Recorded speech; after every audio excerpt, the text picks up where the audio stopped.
Teremos verdadeiramente eleições em 2026? Eles estão desesperados porque o Jair Bolsonaro indicou o filho. Só que ele vai falar, libertem meu pai, e meu pai é o candidato. Ah, é um preço muito alto a pagar, então vamos embora, sou eu mesmo. Ele tá pensando no pai dele, e o pai dele tá pensando em mães e pais e outras mães e pais e avós que não vão ter Natal. Porque muitas pessoas estão se preocupando com isso, dizendo assim, poxa, mas essa escolha não dá para ganhar a eleição? Ou com aquela escolha não dá para ganhar a eleição? Mas de que eleição a gente está falando? E a pergunta que fica é, será que nós teremos eleições limpas em 2026? Eleições nós vamos ter, não tenho dúvida disso. Se teve na Venezuela governada por um ditador como Maduro, por que aqui não vai ter? A questão é, como é que vai ser esse processo? E aqui eu deixo uma pergunta para você. Você concorda com essa indicação de Bolsonaro? Você acha que ele acertou? Ou teria sido melhor se fosse o Tarcísio de Freitas, o candidato do sistema, como muitos estão dizendo? Coloca nos comentários o que você acha com relação a essa indicação e bora assistir esse conteúdo com essa análise desses jornalistas sensacionais. Mas antes, deixa aquele like, curte, comenta, compartilha, inscreva-se no canal e bora assistir esse conteúdo agora. Teremos verdadeiramente eleições em 2026, Consta? Pois é, Lacombe. Ele escancara de alguma forma o sistema, apontando o nome do próprio filho e um ato de coragem, vamos combinar, porque já tem gente falando, né, que o Flávio Bolsonaro agora vira alvo, corre o risco de ser preso ele também, e a mídia trata com naturalidade esse tipo de perseguição, né? Então, um ato de coragem, de sacrifício da família, não de clã, de proteção do capital político, como muita gente está avaliando. Então, o Jair Bolsonaro ele tem uma vantagem muito grande, né, uma qualidade impressionante na política, que é o que o Trump fez aqui nos Estados Unidos também, que é expor as entranhas do sistema. Ele expôs a estratégia das tesouras quando os tucanos fingiam que eram oposição aos petistas. Hoje o Geraldo Alckmin é o vice do Lula. E o sonho dessa turma do mercado era colocar um Alckmin da vida na presidência. Só não tem voto. Então, a mesma turma que fala polarização, chega, o bolsonarismo morreu, o Bolsonaro acabou com o capital político dele, eles estão desesperados porque o Jair Bolsonaro indicou o filho. Ué, não dá para entender. Lança um nome aí de terceira via, meu chapa. Ô, Pedro Cerise, coloca alguém aí qualquer, vamos lá. Junta com o Esteves, junta com a turma toda do mercado financeiro e mete a Simone Tebet, terceira via, né, que acabou ministra do Lula. Destruíram a família, separaram os filhos dos pais, prenderam prisão perpétua ao Jair, porque pela idade dele ele vai ficar apodrecer na prisão. Humilharam ele diariamente, o sistema fez tudo para moê-lo, para tirá-lo do jogo político, e queriam que ele endossasse o nome do Centrão lá ligado ao Kassab. O Tarcísio era o preferido, né, um cara fiel ao próprio bolsonarismo, mas um sujeito que se recusa a bater de frente com o STF, que o Kassab mesmo manda se afastar do bolsonarismo. Então queriam que ele chancelasse o Tarcísio, né, o ungido do Centrão e do sistema, desse os votos dele, transferisse 1/3 dos votos, mais ou menos, por aí, e não ganhasse nada em troca. Agora se ferra aí, morre nas masmorras do regime. Curioso isso, né? E ele é acusado de egoísta, de pensar na família e tudo. Mas essa turma do mercado financeiro não liga para o destino do Bolsonaro, de jornalistas sem passaportes, da Débora.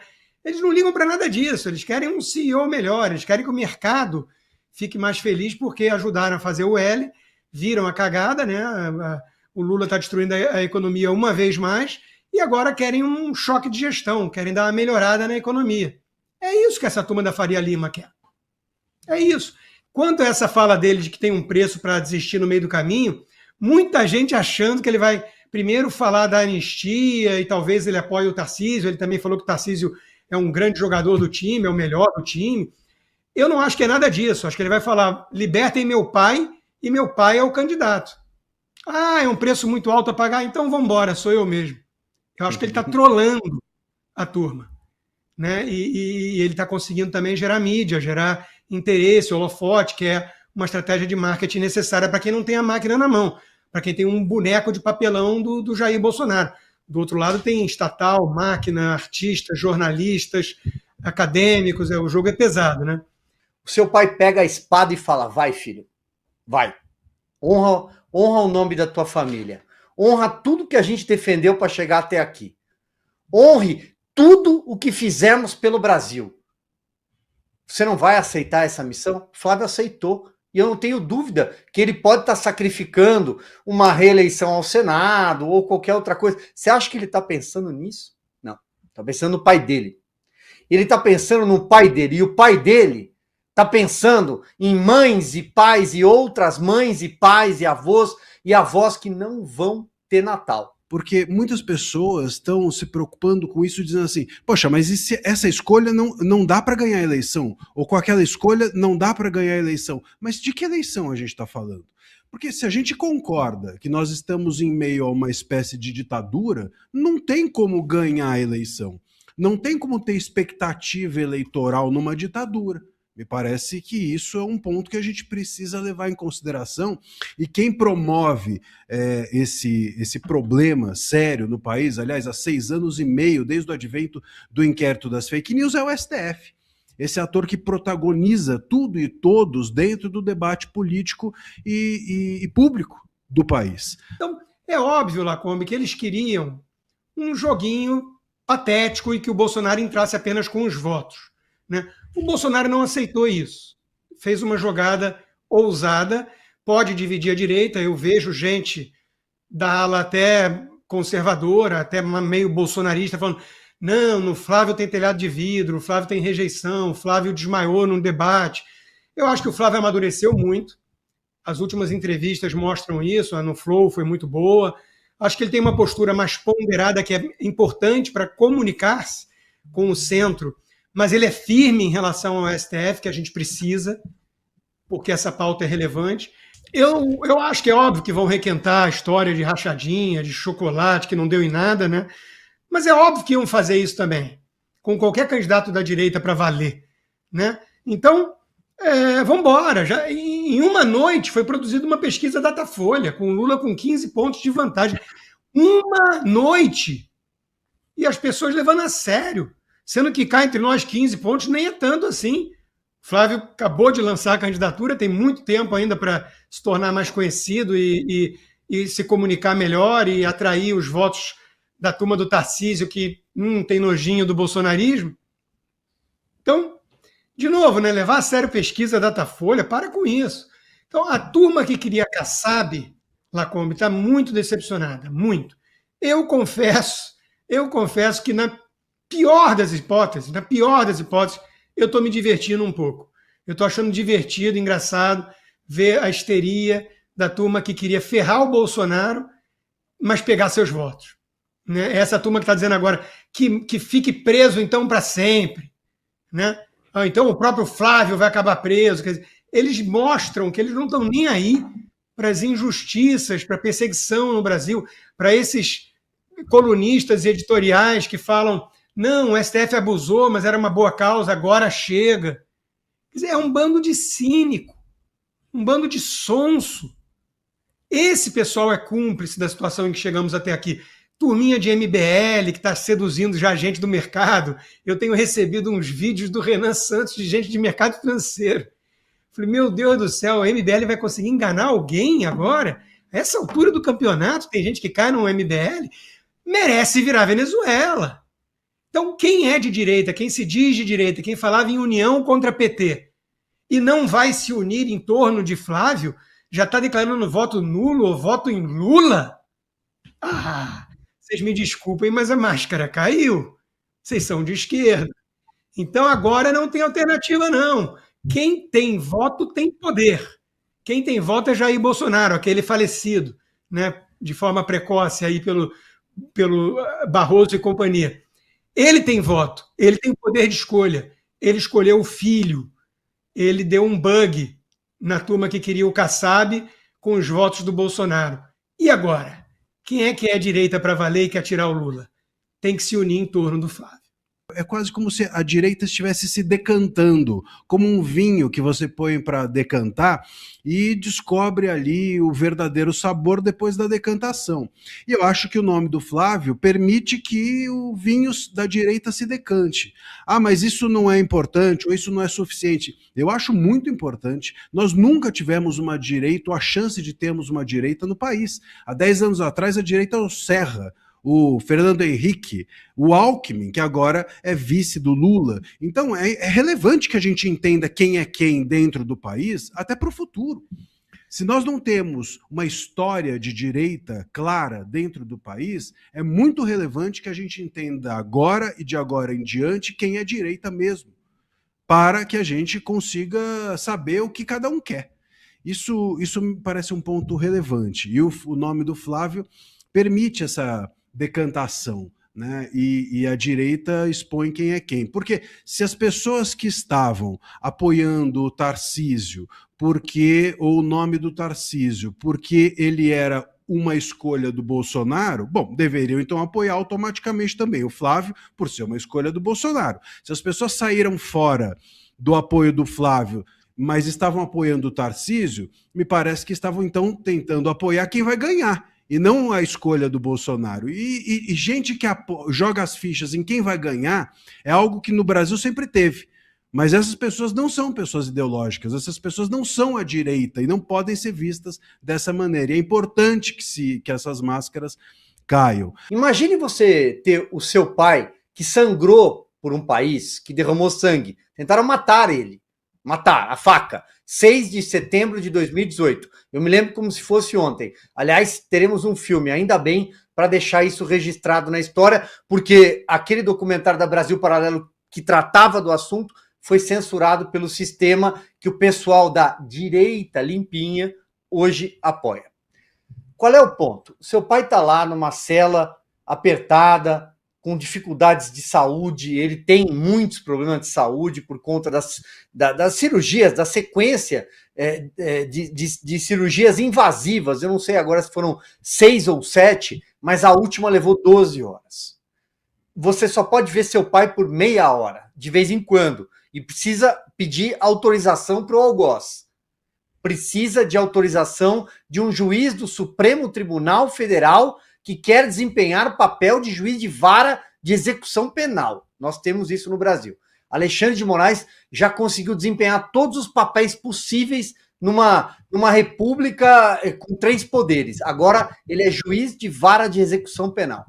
Porque a gente está aqui falando, bom, quem vai ser o capitão de um time, quem vai ser o capitão do outro time, quem está escalado para jogar nesse jogo, nessa final de campeonato, a gente se esquece que o juiz aqui é o dono da bola e que o juiz tem as suas preferências e não as esconde de ninguém. E esse juiz, esse ator pornográfico, aliás, é o STF. Esse ator obsceno, melhor dizendo, né?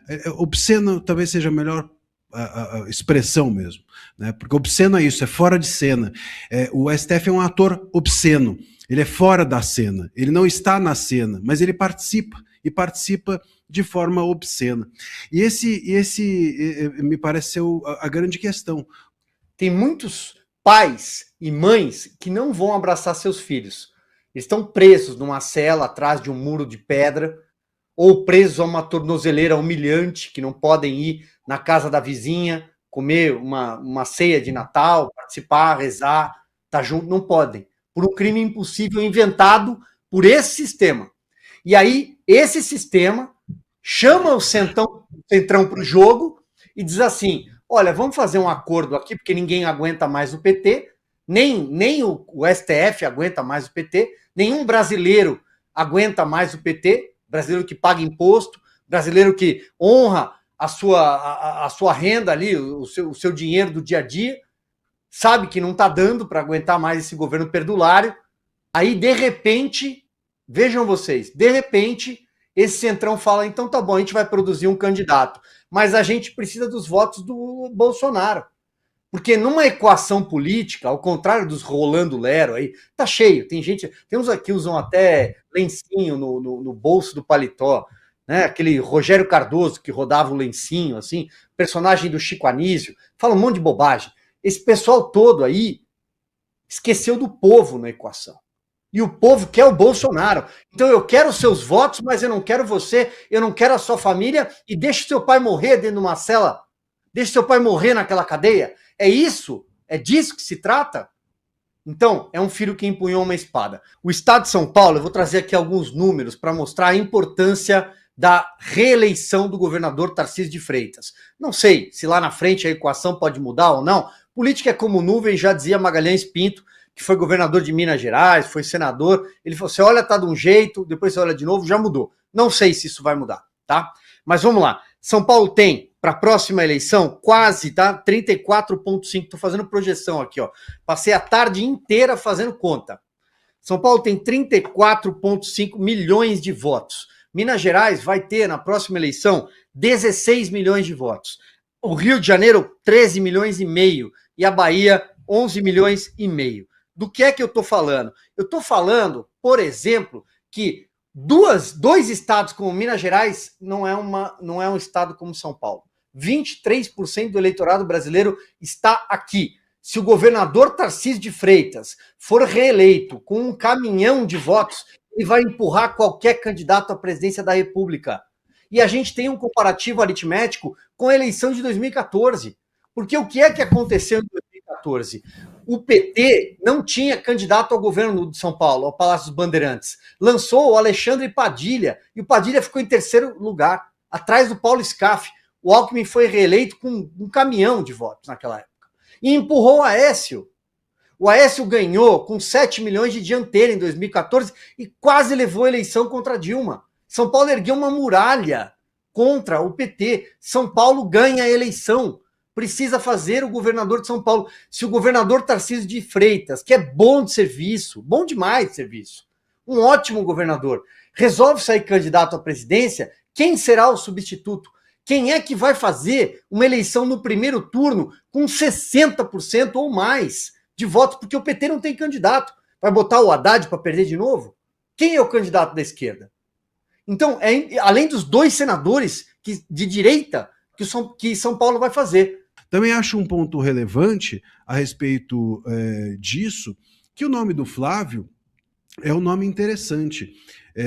Eu cheguei a participar com o Silvio, inclusive, no Arena Oeste, em que o Flávio esteve, e eu fiquei surpreso, inclusive, com realmente ele tem um repertório até cultural, ele tem um raciocínio político muito bom, ele é uma pessoa ponderada, ele sabe se articular. Isso é alguém que está ali, talvez, ao ser nomeado pelo Bolsonaro, sendo preparado numa espécie de linha sucessória, que também tem de ser pensado. Se as eleições do ano que vem nós estamos diante de uma ditadura e essas eleições são eleições das quais a gente precisa desconfiar, bom, o bolsonarismo precisa, de alguma forma, pensar no futuro, pensar em criar uma linha sucessória e talvez agora colocar o nome do Flávio na mesa seja uma maneira de registrar essa continuidade do bolsonarismo, que também parece algo importante. Então, quer dizer, tem várias questões super relevantes na escolha desse nome. Se não houvesse, como vocês disseram, não estariam fazendo pesquisa de um dia para outro, não estaria esse debate gigantesco sendo feito. Então, foi super relevante, ainda que haja um preço, ainda que isso se negocie, ainda que o Flávio possa caminhar por outros meios até o processo eleitoral chegar, né, ainda que a gente tenha muita água para rolar, não importa. Eu acho que a nomeação do nome do Flávio foi já muito importante para que o debate público seja feito, para que essa decantação houvesse, para que máscaras caíssem, para que ele se fixasse nessa linha sucessória e para que, enfim, o debate público sobre o bolsonarismo voltasse a ser feito. Nós estávamos todos um pouco esquecidos, vamos dizer, ou concentrados apenas na figura do Bolsonaro sequestrado, porque é isso que ele está pelo sistema e pelo regime, e agora podemos olhar para o Flávio como um nome com chances eleitorais no ano que vem. É uma nova geração, vamos dizer assim, é uma nova possibilidade de bolsonarismo. Claro, temos que seguir olhando para o Bolsonaro que está sequestrado, mas agora tem um nome que, enfim, está se projetando nas eleições do ano que vem, e o bolsonarismo volta a ser um assunto da política, e não apenas um assunto do STF, que o tinha sequestrado na figura do Jair Bolsonaro. Você disse que teria um preço para desistir da candidatura. Qual é esse preço? O meu preço é justiça. O meu preço é justiça.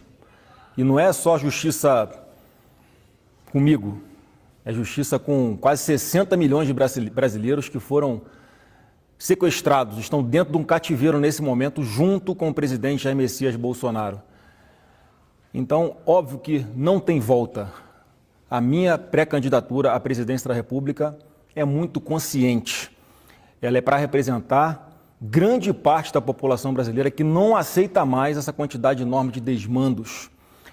São pessoas, assim como o presidente Bolsonaro, que estão sem ver suas famílias, estão fora do país e que a única forma disso acontecer é se Bolsonaro estiver livre, nas urnas, caminhando junto com os seus netos, os filhos de Eduardo Bolsonaro, pelas ruas de todo o Brasil. Esse é o meu preço. Eu não vou deixar o pai da mentira continuar governando esse país. Eu sou um Bolsonaro ponderado, eu sou um Bolsonaro centrado, mas eu sei ser um Bolsonaro duro quando tiver que ser. Acha que é possível formar uma aliança, grande aliança da direita, com partidos como o PSD e outros partidos da direita, progressistas, União Brasil? Você acha que é possível atrair para o seu nome todo esse apoio? Eu acho que é altamente possível e eu acho que é o racional a ser feito, mas eu vou fazer o convite com todos, respeito os partidos que estão colocando outras candidaturas neste momento, não é o momento de tomar decisão de nada, falta muito tempo para a eleição ainda, acabou que as circunstâncias aqui é que nós entendemos que era melhor fazer essa opção agora até para dar um norte, não só para todo o Brasil, mas também internamente e para fora do Brasil, de que nós temos um projeto que é um projeto sólido, é um projeto irreversível e é um projeto de resgate do Brasil.